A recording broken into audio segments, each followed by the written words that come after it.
Hey guys, welcome back to Ed's Garage. Today I'm going to be installing the 36-inch AMZCHEF Induction Cooktop. Now, if you want to have a link to this particular unit, it's in the description below, and there's a bunch of other links for great products in there as well, so check them out, and don't forget to use the code Ed's Garage for a great discount. So, I'm going to go ahead and unbox this thing, and we're going to have a look, see what it looks like, and then we're going to do a quick installation and test it out. All right, so this is the 10,800 watt induction cooktop. It's got the digital sensor touch control, residual heat warning, timer child lock, and it is the SK-108 IHA36T3, 240 volts, 60 hertz. So yeah, let's open it up. All right, looks like I opened up the bottom side here. That's all right. We got some, looks like adhesive backed, almost like a weather stripping kind of stuff here, a little foam tape with some clips, high voltage line.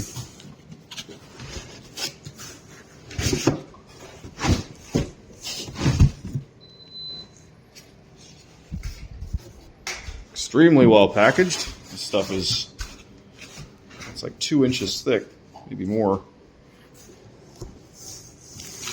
All right, yeah, this is definitely the bottom side, of course. All right, I'm going to get this out of the package, and then we'll have a look. All right, so obviously I got it out of the box and I've installed it because the installation is actually really simple. It didn't bother recording that step. Basically, all you need to make sure of is that you have a 33.6 inch by 19.5 inch opening, and then this basically just drops right in. But there's a couple of things to factor in and to remember. First off, you don't want to be gluing this down. It needs to sit down on your countertop. Now, my countertop, as you can see, ends here and starts here again. That's because of the regular sort of oven that we had here before.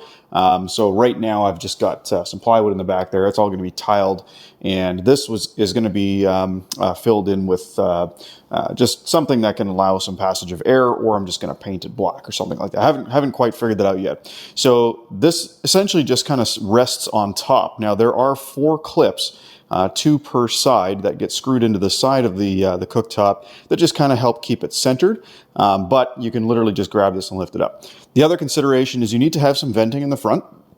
So you can see right here, all along the top edge of this piece of metal, which connects to my oven, right behind there is a gap. And there's a gap about the size of my finger because this thing does need to be able to breathe out the front. It collects fresh air in from the bottom, and basically I've got some fresh air inlets right here and right here. And then if actually on both sides of the oven, there's a big gap to allow air in as well, so that this can actually vent out through the front. Now, if you are putting this in a countertop that has basically a hole and stretches across the front of this as well, then you're going to want to have some venting in the front of whatever is sitting directly in front of the cooktop. So you'd want to have like holes here and here to allow some fresh air in and out of the cooktop. So easy installation. It's basically drop in. It does not have a 1450 plug that you plug into an outlet. It's actually just got 3 bare wires.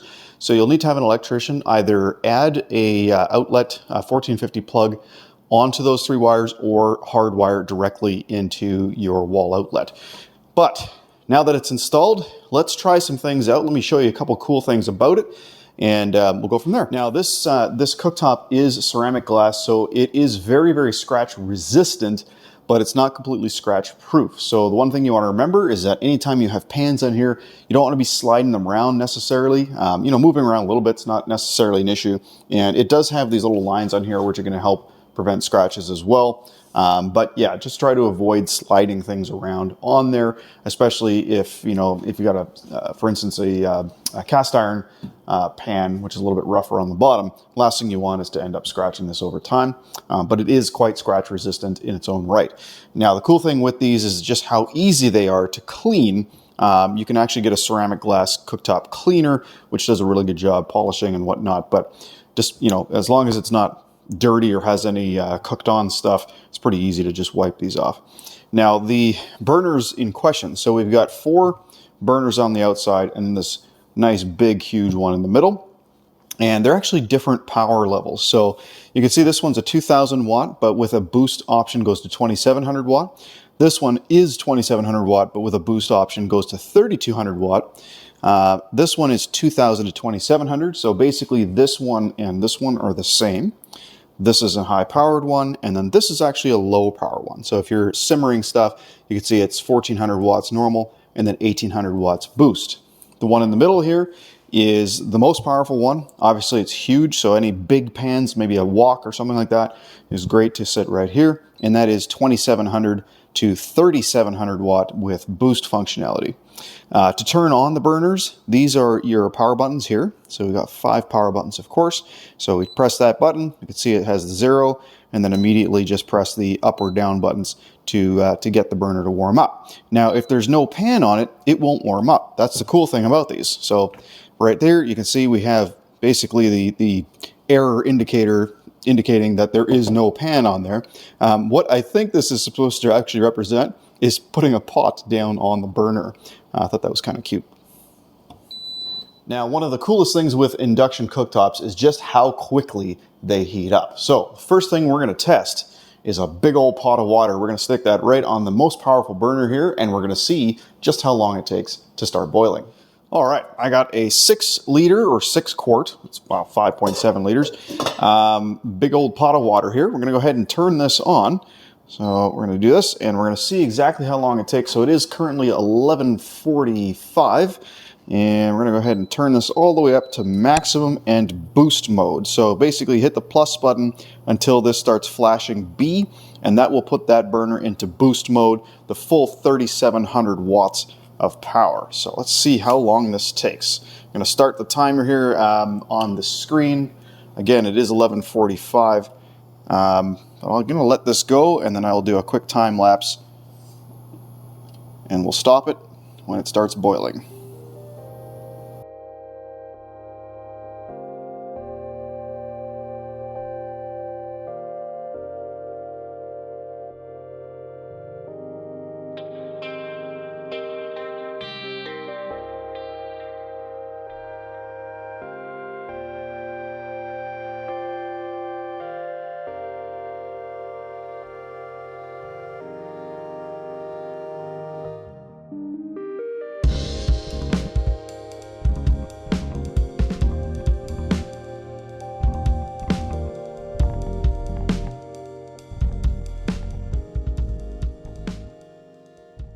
All right, and we have boiling. It is now 11:57, so that took 12 minutes roughly to get to an actual full boil.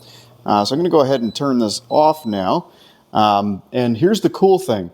So even though we just brought this pot of 6 liters of water to a boil, like check this out. Look at how close I can get. It's hot here, but it's not that hot. And right here, it's just warm. So the only reason this is a little bit hot is because this pan is hot. So with induction, basically it uses magnetic fields to make the pan itself heat up. So these burners don't necessarily heat up. If you could hypothetically just, hover this slightly above the glass surface, the pan would get hot and the glass surface wouldn't. It's pretty cool technology. But anyway, the next thing I want to show you is how quickly this cools down. So I'm going to take this pot off, and we're going to see how long it takes before this surface here is cool enough to touch. All right, I'm going to put a timer on the screen, and we'll start it now.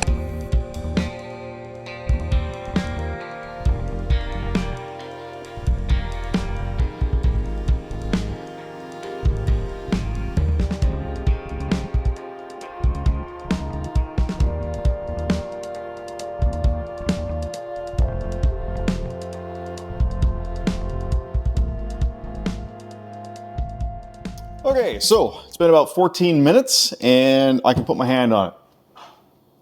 So it's still hot, but I mean, it's not burning hot anymore. Now, after about 10 minutes, I was already able to kind of touch it for a moment and realize that, yeah, that was too hot. So it becomes pretty safe within about 10 minutes. So that's pretty good. Even a little bit less time than that, really. I mean, if somebody puts their hand on it, they're going to notice it's hot before they're burning their hands. But you'll notice it actually does have a residual H here for hot on the actual burner that it's referring to. So this section here controls that burner.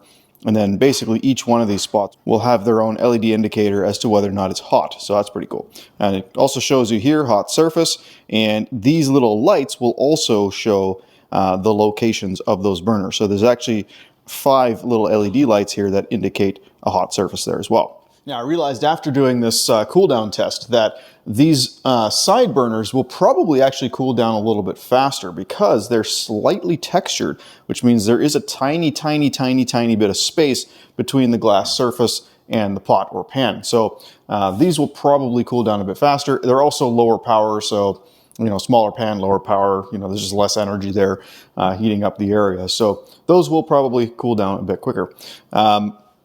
The next thing I want to talk to you about is the timer function. So there's a built-in timer right here, and it's actually dual function. So you can either use it to just, act like a timer, or you can even use this to control when these burners shut off. So you can actually have this timer run down and then shut off one or multiple burners when it counts down to 0. Pretty cool. It's anywhere between 1 to 99 minute capability.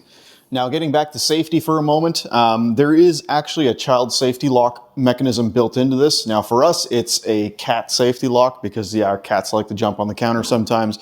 They don't usually jump on this counter. They're pretty good at knowing not to do that. But if you want to lock out the surface here, basically you just hold this lock button until it beeps, and now it says LO, but that stands for lock. And there's a little indicator right there that it's locked as well. Now, keep in mind that you can't actually turn on a burner when there's no pan on here anyway. So if I went to turn on a burner, it's just gonna fail, right? It's not gonna actually heat that up unless there's a pan there. So multiple safety systems built right into the thing.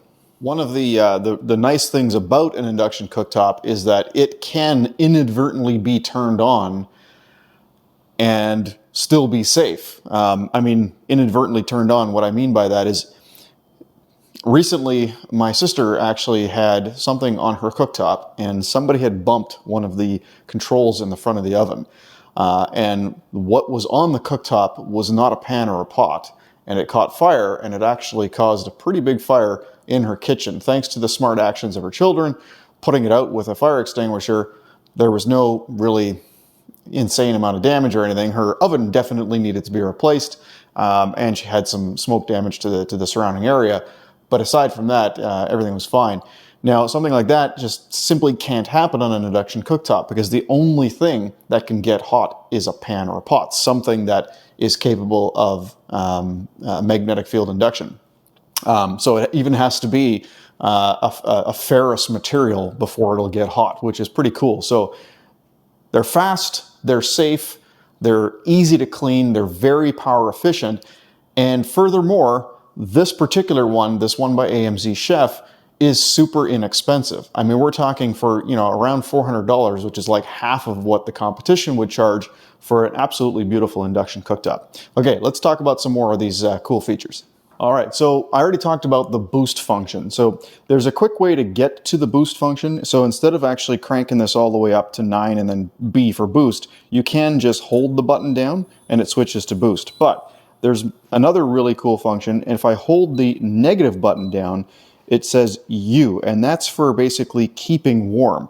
I'm not sure why the letter U, but yeah, so basically it is now just going to keep this warm. It's not going to heat, it's not going to boil, just like a great simmer setting. So if you're cooking some rice on there, maybe you got some 5-minute rice, that might be a really good setting to just keep it warm. So pretty cool.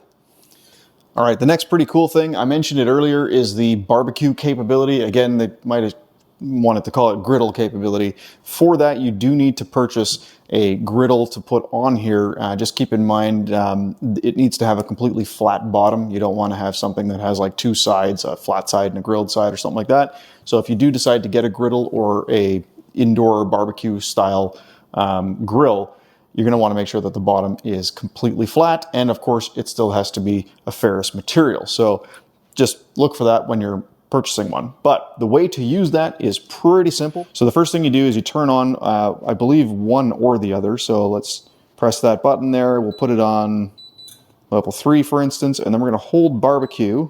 And there we go. So now it says BQ. So now it's doing both of these burners, and it's going to hold them at the exact same temperature so that your griddle or grill or whatever is going to be completely even all the way across. Pretty cool. Now, similar to the barbecue function is the flex zone function. So to use the flex zone function, basically you're going to turn on one of the burners, either there, or one of these two if you want to use that side. So you turn it on, you set the temperature to whatever you want, and then you press this button. You don't hold it, you just tap it. And now you can see you can actually increase or decrease the temperature.